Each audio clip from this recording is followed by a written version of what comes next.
de hoje, o assunto é a boa música. Eu tenho o prazer e a honra de receber uma banda que já escreveu o seu nome na história da música brasileira. Aqui comigo hoje, para uma boa conversa, o Quinteto Violado. Rapazes, é um prazer recebê-los em Rio Branco e no Ideias da Aldeia. Prazer todo é nosso. Deixa eu começar esclarecendo a situação seguinte, que é um papo entre nós aqui. Não vamos centrar nesse ou naquele, não. Vou jogar a pergunta aqui no meio. Beleza. E conforme for, vamos trocando aí uma ideia, né? Bom, vou começar pedindo para uma apresentação, porque tem gente da primeira formação e tem outros mais jovens aqui. Vou começar ali pela ponta. Meu nome é Sandro Lins, né? Estou na difícil, assim, né? Substituição de um grande baixista, né? Era o pai do Dudu. Fazer esse trabalho aí, né? Continuar esse trabalho do Sandro Lins. Sandro, você assumiu o baixo no lugar do Toninho. Que responsa, hein? Né? Isso é difícil, é responsabilidade. Né? Mas estamos aí, né? Até agora os meninos estão reclamando, né? Eu sou Roberto Medeiros, já estou no quinteto há 23 anos. Faço bateria, percussão e voz. Eu sou Ciano, já estou há 29 anos no quinteto, toco violão e flauta. Eu sou Marcelo Melo, eu estou desde o começo no quinteto, sou um dos fundadores, juntamente com o Toninho. A gente, na época, ainda não era nem chamado de banda, era o quinteto mesmo, violado, que as crianças é que nominaram por causa das violas, né? Era o quinteto violado, porque a gente carregava sempre as violas juntos. E estou aí nessa trajetória que já vai perto dos 40. Pois é, eu sou o Dudu Alves, sou filho do Toninho e faço teclado, agora começando a fazer um pouco de voz também. Você está há quanto tempo, Dudu? Eu estou desde 90. Desde 1990, entrei no quinteto. Estamos aí nessa trajetória maravilhosa do Quinteto Violado. Bom, são quase 40 anos de banda. Muitas histórias, certamente. É muito legal o Marcelo começar contando essa história, que Violado, em razão de que os músicos carregavam as violas, né? Acho que o Marcelo podia contar, né? Pois começar contando isso, Marcelo. Porque eu me chamo de Highlander, porque eu atravessei o milênio.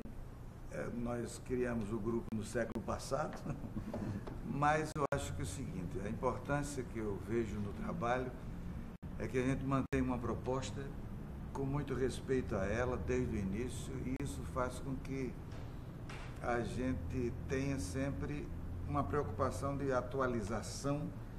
A gente encontra pessoas que, às vezes os meninos brincam muito, pessoas já bem idosas, eu quando era menino eu assisti vocês, vem para mim com essa história, né, com essa conversa.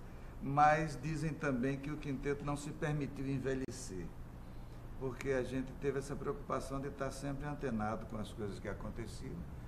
E a primeira vez que nós nos apresentamos como quinteto foi em 71, em cima das Pedras de Nova Jerusalém, que é aquele teatro ao ar livre que tem em Fazenda Nova, que acontece a Paixão de Cristo todos os anos. E num período que eles faziam um teatro épico, mas fora da estação, fora da Semana Santa, nos convidaram para fazer uma apresentação musical. E nós fizemos, e foi ali que nós mostramos as primeiras leituras da obra de Luiz Gonzaga, os primeiros tratamentos à música dos foguetes populares, das cirandas, dos reisados, do maracatu, do caboclinho. E isso impressionou muito e a gente teve uma receptividade muito grande. E quando terminou, com muito aplauso, um público muito grande, nós descíamos as pedras carregando Toninho ainda com um contrabaixo acústico, o guarda-roupa, né? Aí a gente ia descendo, entregando ali para descer. Aí as crianças que brincavam embaixo, corriam, lá vem os violados. Olha que loucura. Quando eu vi isso, eu estava com o Toninho e disse, pronto, estamos batizados. Aí virou Quinteto Violado, e é ele que a gente vem mantendo essa bandeira, sempre residindo em Pernambuco. Como a gente estava conversando há pouco, Pernambuco é um celeiro de expressões musicais e gêneros e de ritmos muito grande, e mantém-se sempre a juventude curtindo e mantendo e agregando valor a esses elementos da cultura popular. E é com essa proposta que a gente se mantém. E temos aí quase 50 álbuns lançados. E normalmente todo espetáculo a gente fazia um disco, montava um espetáculo e excursionava pelo Brasil. E fora do Brasil também tivemos várias oportunidades, turnês internacionais. E o grupo mantém-se aí muito firme. Pois é, desde 71 são quase 40 anos, 39 anos de estrada. E aí eu pergunto, qual é a fórmula para atravessar essa fronteira do tempo? Nós já temos um Highlander aqui. Essa história aí é o seguinte, é o respeito, né? É o respeito de grupo, que era uma coisa que o Toninho ensinou pra gente, né? A dedicação ao trabalho e sempre o Quinteto Violado é uma pedrinha que forma aquela historinha, forma aquela casinha. Cada instrumento aqui é a forma do Quinteto Violado. Isso ficou bem claro na cabeça dele de Marcelo, e que passou pra gente. É uma receita de bolo, né? E que deu certo até hoje. E é isso, é o respeito da boa música e a dedicação, né? Quando vocês surgiram, eu li muita coisa sobre vocês, e uma referência muito bacana foi assim, uma nova concepção da música brasileira, juntando o erudito e o popular. E aí uma frase que eu vi que sintetiza bem essa ideia, é uma coisa que diz assim, olha, toda arte é sempre a universalização do popular, né? O que significa isso? Assim, essa história que a gente costuma separar do erudito com o popular, essa fronteira não existe?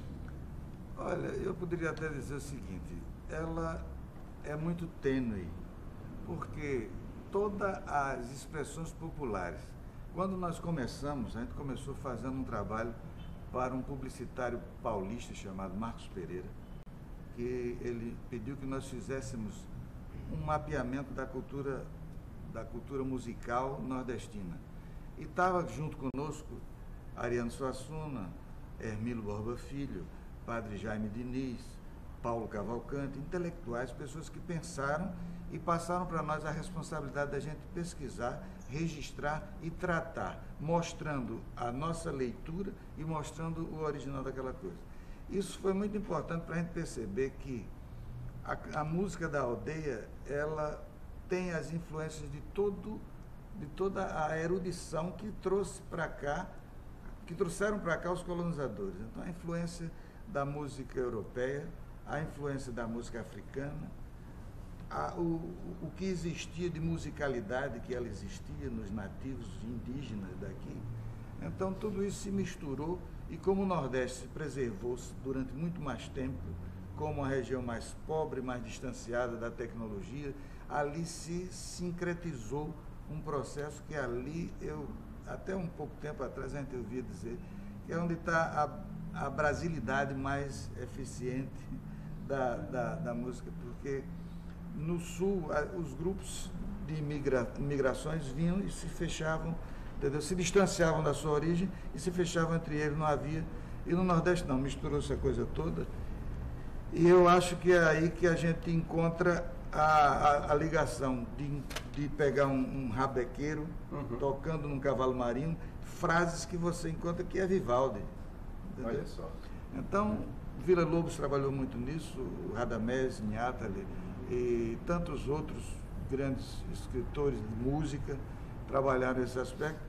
E o quinteto foi pegando isso. No mesmo momento que o quinteto surgiu, surgia também o movimento armorial, com Ariano Suassuna, com Cocida Almeida, e que também foi, a matéria-prima era a mesma, só que eles trabalhavam a coisa mais acadêmica, mais na bancada, mais no músico que lia, no músico que escrevia. Então ficou uma coisa meio formal, meio elitizada, mas também despontou grandes artistas daí, que é o Zoca Madureira, violonista, Antônio Nóbrega, e os brincantes que se envolviam com isso, que faziam parte daquela dramaticidade que a música nordestina possui, né?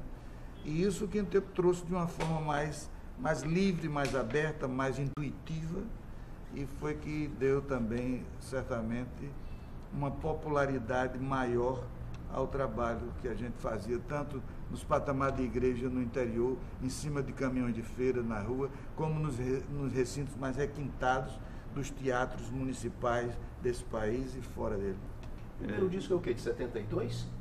Primeiro disco?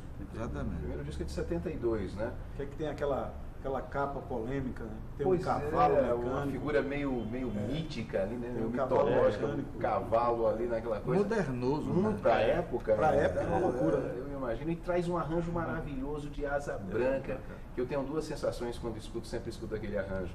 Eu também sou nordestino, sou cearense. É uma conversa aqui entre nordestinos, então eu assim, me transporto no tempo para minha cidade, Jaguaribe, porque a sensação de clima do Nordeste é como se tivesse cheiro, como se tivesse gosto a música.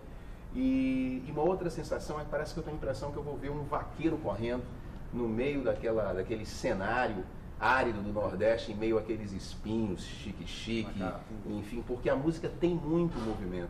Eu queria saber como é que o Luiz Gonzaga recebeu aquela proposta de asa branca, sabe? Conta aí, Dudu, conta aí. A gente tem notícias disso. Conta notícias. Pois é, tem até uma sobrinha dele que falou que Estava presente, né? estava presente, estava junto com ele quando a música foi tocar na rádio. Aí Luiz Gonzaga levantou-se, foi lá juntinho do rádio dele, botou lá o rádio para ouvir, escutar, e ele chorou, emocionado, né? E assim, o que a gente sempre soube é que ele considerou a Asa Branca um dos arranjos mais bonitos feitos na Asa Branca, tinha sido realmente o Quinteto Violado, né? Isso pra gente foi, quer dizer, uma linha mestra assim dentro do trabalho que o Quinteto tinha que fazer e uma comprovação de que o caminho certo era aquele ali. E de Aliás, lá ele até fez cá, vários elogios, né, Dudu? Porque você disse que antes de começar a entrevista você falava que em shows do Quinteto vocês usam imagens, né, e que tem ainda cenas do Luiz Gonzaga falando do Quinteto com termos nordestinos fantásticos. Eu queria que você contasse. É verdade. Ele tem uma pessoa que pergunta para ele o que é que representa o Quinteto Violado, né? Aí Luiz Gonzaga diz assim: é o Tutano do Corredor do Boi, é Frei Damião, é Padre Cícero, é Cego Aderaldo. Então são né, nomes e coisas que ele vai colocando e são grandes elogios, né? Isso vindo de Luiz Gonzaga com esses termos. É porque é tudo coisa boa, né? E tá tudo Você vê, no início do Quinteto, uma das primeiras turnês que nós fizemos pelo Brasil foi o circuito universitário em São Paulo. E nós fizemos no palco com Luiz Gonzaga. Dominguinhos era o sanfoneiro de Luiz Gonzaga de apoio. E quem abriu o show era Gonzaguinha, só com violão. E a gente circulou pelo interior de São Paulo, fizemos umas 15 a 20 cidades, cantando. A gente preparava e ele entrava exatamente com a sanfona branca, cantando a Asa Branca com a gente, e a gente deixava ele tocar ali com o Dominguinhos. E foi ali que a gente aprendeu a contar, ouvindo dele, uma história de Zé Dantas, que era a história de Samarica Parteira, de como acontecia um parto no sertão. Nós fizemos uma leitura com uma dramaticidade musical tão grande, que ele dizia: onde vocês estiverem, eu não conto mais essa música, eu não conto mais essa história, porque a gente fez um verdadeiro teatro da história de como acontece o parto no sertão, e durante quase mais de uma década a gente não podia subir no palco com o pessoal pedia. Até hoje, né? Até hoje Não dá pé. O Pato Sajuvido, Quase o Pato Sajuvido. O menino já cresceu, né? E com Dominguinhos, Samarica cresceu. com Dominguinhos a gente aprendeu um forró com ele, tocamos um instrumental e gravamos, chamado Forró Dominguinhos. Quando o Gil voltou da Europa, ele botou uma letra e ficou Lamento Sertanejo. Mas os Forró Dominguinhos era o original, o instrumental que nós aprendemos com ele. Bom, gente, nós vamos fazer um breve intervalo, mas tem mais papo para o próximo bloco. Não saia daí, o Ideias da Aldeia volta daqui a pouquinho.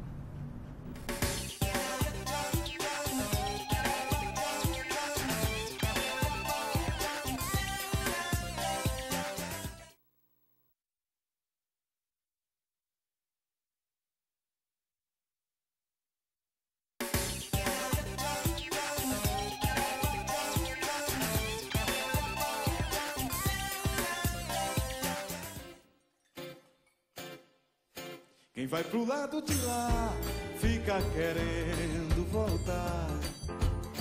Quem vai pro lado de lá fica querendo voltar.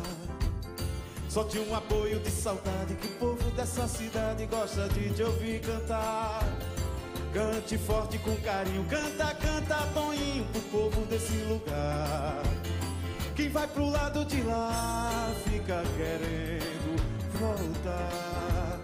Quem vai pro lado de lá fica querendo voltar. O Ideias da Aldeia está de volta. Hoje eu estou recebendo o Quinteto Violado, o programa que está sendo gravado aqui no Teatro Hélio Melo, bem no centro de Rio Branco. Bom, tenho que explicar aqui, pelas maravilhas da tecnologia, apesar do programa ser gravado, nós estamos sendo seguidos pelo Twitter. Eu vou abrir o bloco com perguntas de tuiteiros. O Bruno Damasceno, que tem um grupo de samba tradicional, um grupo super bacana aqui em Rio Branco, tem influências de Cartola, Noel Rosa, né, todas essas... Adoniran, Beto Sem Braço, todas essas figuras do samba. E ele pergunta o seguinte: quais as influências do Quinteto Violado? Nossa. São muitas, né, Dudu? São muitas. Eu acho que a gente tem, assim, as influências particulares, né, assim, de cada um. Quer dizer, eu vi muito Egberto Gismonti, vi muito Ivan Lins, vi muito Hermeto Pascoal, como vi um Chicoria, que é, né, dos Estados Unidos. E tem as influências como o Roberto tem da feira, né, que é as bandas de pífano, Ciano, ouvindo muita banda de pífano de Caruaru. O Marcelo também traz as influências dele. Essa junção é que eu acho que traz o resultado dessa contribuição. Essa contribuição de todos. Que vai e chega a essa sonoridade do quinteto. Mas eu acho que a própria andança também do quinteto, quando a gente vai na Espanha, né, chega lá na Galícia e ouve um cara tocando uma sanfona galega. Então a gente traz isso e coloca essa sanfona galega na música do quinteto, né? A gente passa por Portugal e ouve ali aquelas sonoridades ali do... Fomos na Síria, né? A Síria, pois fomos é. na Síria. E aí Os tambores lá de trouxemos Damasco. os tambores da Síria, que é a alfaia do maracatu, só que na proporção estreitinha, né? Mas essa relação que vocês fazem, vocês vão na Síria, escutam tambores e associam aquilo ao maracatu, está aberto para isso, né? E perceber essas aproximações musicais, isso é muito incrível. Claro, claro. E lá, inclusive, quando a gente foi, nós passamos uma semana fazendo oficinas dentro de um conservatório. Então tinha ali um grupo de alunos, de 30, 40 garotos. E quando a gente começou a passar os ritmos, né, os maracatus, a caixa e tal, a gente começou a ver que eles também tinham algo similar e que era mais ou menos, né, aquela mesma batida. E, quer dizer, a influência que a gente tem também passa de lá para cá, para o Brasil, né? A língua, Alberto, não foi problema, né? A língua não. Fluentemente, né? Ninguém entendia nada. Todo mundo... Mas a linguagem musical que é universal. O dó é aqui, é lá no Japão, em qualquer lugar. E foi tranquilo. E eles participaram do show com a gente. Fizeram uma participação, os alunos, tocando um maracatu. A gente fez um maracatu lá na Síria. Que bacana. Olha só, o José Faustino que pergunta o seguinte: como é que está em Rio Branco, voltar a Rio Branco? Eu sei que não é a primeira vez que vocês... Quer dizer, acho que só o Marcelo, na verdade, veio da... Esse ano também, com o projeto Pixinguinha. Com o projeto Pixinguinha. Os outros ainda não conheciam, né? Então, como é que está em Rio Branco e se a cidade está correspondendo às expectativas, né? Surpreendeu muito, quer dizer, o desenvolvimento, a forma. Hoje a gente vai tocar, quer dizer, a gente vem a Rio Branco para tocar num evento que acontece na pista de pouso do aeroporto que eu cheguei aqui aquela vez. Agora já é um outro, já está se construindo outro. Quer dizer, o processo de desenvolvimento urbano, a gente encontrar um teatrinho com essa qualidade aqui que a gente está trabalhando, fazendo essa matéria, eu acho que tem uma contribuição grande no desenvolvimento do país. E Rio Branco sempre foi muito aberta à cultura a gente nota que há um interesse muito grande e se cultua muito as manifestações populares e a criatividade da música brasileira. Para mim, que está sendo a primeira vez, confesso que senti estranho estar aqui de casaco, curtindo esse friozinho. Friozinho, não é verdade? A ideia de um calorão nessa parte do Brasil. É verdade, a gente sempre... É o famoso fenômeno da friagem. Né? Pois é, me explicaram isso e achei super legal. Bom, tem uma coisa bacana que em 78 vocês fizeram, o Marcelo pode contar bem essa história, vocês fizeram um disco sobre os folclores, os folguedos dessa parte do Brasil, do norte do Brasil. Como é que foi essa experiência, Marcelo? Olha, nós descobrimos que naquela época precisava se dar um certo realce à migração nordestina, que não era só do pau de arara que ia para o Rio, ia para São Paulo, e os candangos que construíram Brasília, mas houve numa determinada época, no início do século passado, uma migração que compôs o que chamou-se o Exército da Borracha. E uma das figuras nordestinas muito expressivas, que era o poeta Pinto do Monteiro, integrou esse Exército da Borracha. Então ele trouxe para cá, com muitos nordestinos, toda uma série de influências para a região amazônica, e tivemos um conhecimento próximo com o poeta João de Jesus Paz Loureiro, que é um poeta de Belém, e que ele estava sempre ligado com a musicalidade, as histórias, o imaginário amazônico, e nos ajudou muito e fomos parceiros, tanto eu como o Toinho.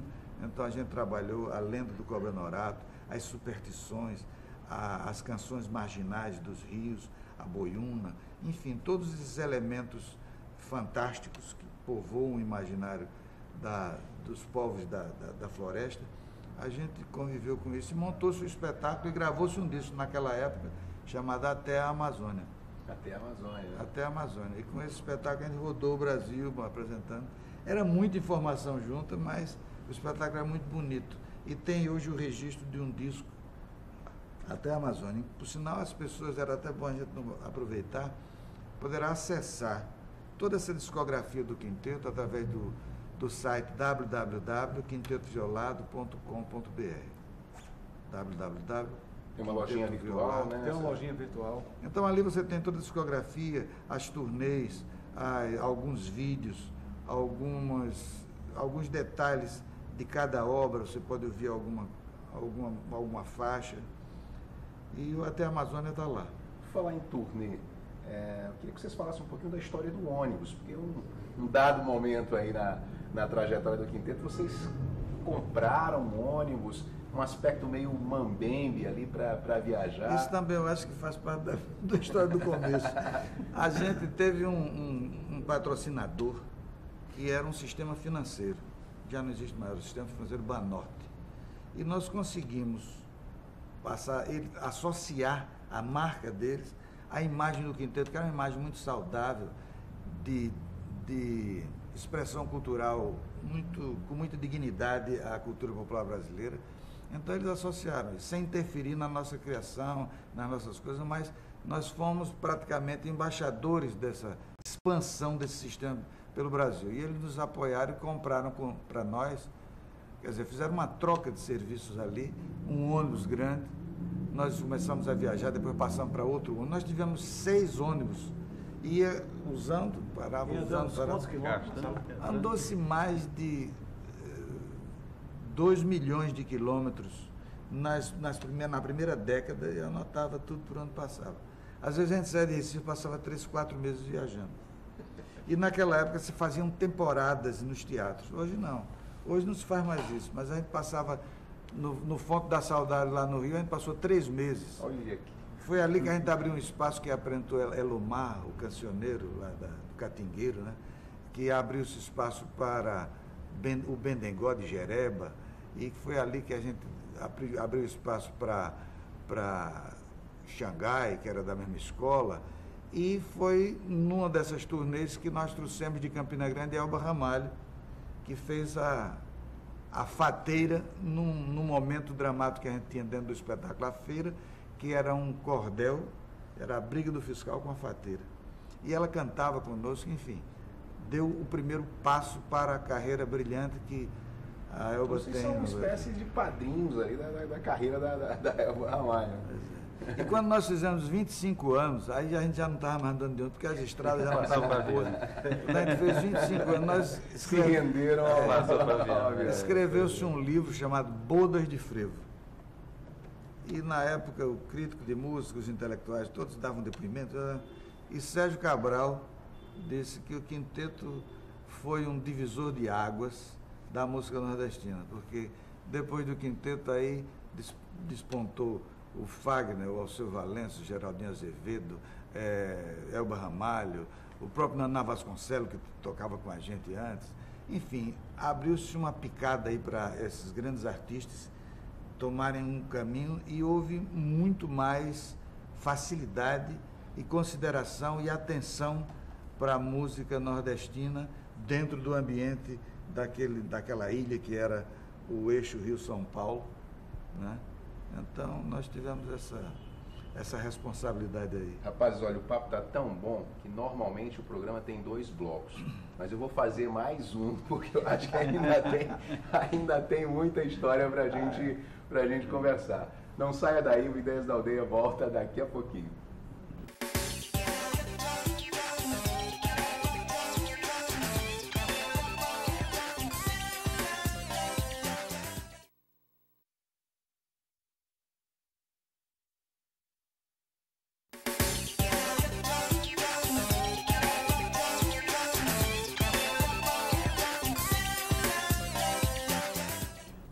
Terceiro bloco desse Ideias da Aldeia especial, eu estou recebendo a banda Quinteto Violado.